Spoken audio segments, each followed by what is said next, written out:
Hi, I'm Nina, and this short video is for companies who are interested in improving their energy efficiency of their compressed air systems. Compressed air systems can be very energy intensive, so the first thing you should think about is whether you actually need to use compressed air at all. If all you're using it for is hand tools, you might want to consider switching to cordless battery tools instead. Battery technology has improved so much in the last few years that top quality cordless tools are now serious contenders for production and maintenance environments. You'll also eliminate the trip hazard of a trailing air hose.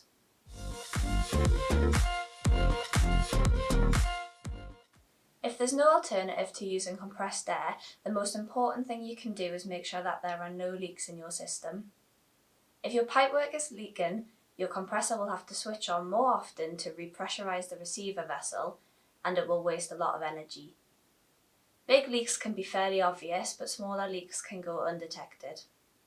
A handheld ultrasonic leak detector can be used to pinpoint leaks, but you can also use leak detector sprays or even soapy water.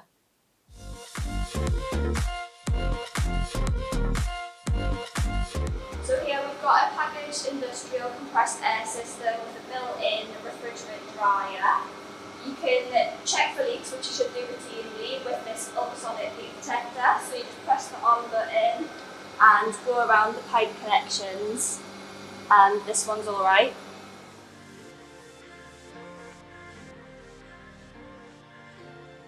If you use a lot of compressed air systems, you should consider making leak detection part of your routine maintenance program. Your compressed air service company will be able to help you devise a suitable set of tests. These could include no-load tests, or even electricity data logging of the compressor power supply. Another simple thing you can do to reduce your energy costs is to turn down supply pressure if your equipment can operate at a lower pressure. The savings can be as high as 7% for every 1 bar of pressure reduction, which is literally money for nothing.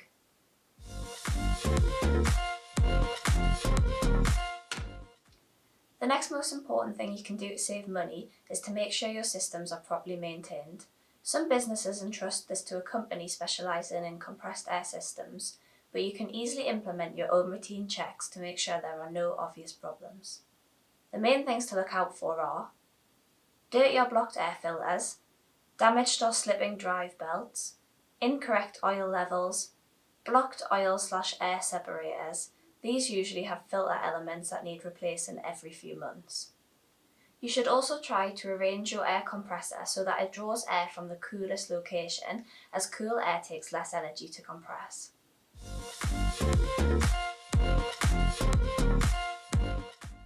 So, what about system sizing? It's quite common for a factory layout and equipment to change over time.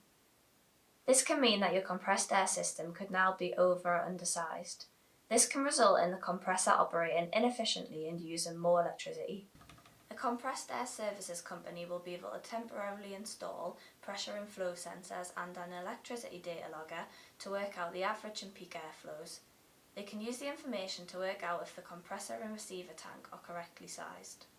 The other thing they can check is if there is too much pressure drop between the receiver tank and the point of use of the compressed air. If the pressure drop is a problem, putting in bigger pipework or a ring main could help with system efficiency.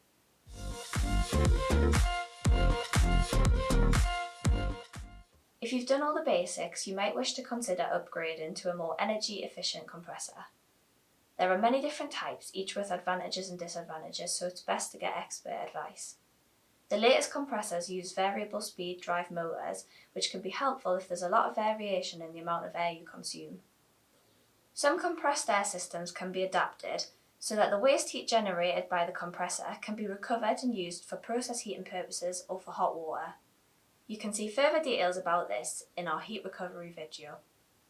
I hope you found this video useful. You can find out more information about compressed air systems by downloading our fact sheet. If you're interested in other technologies, we have more videos available. Thanks for watching.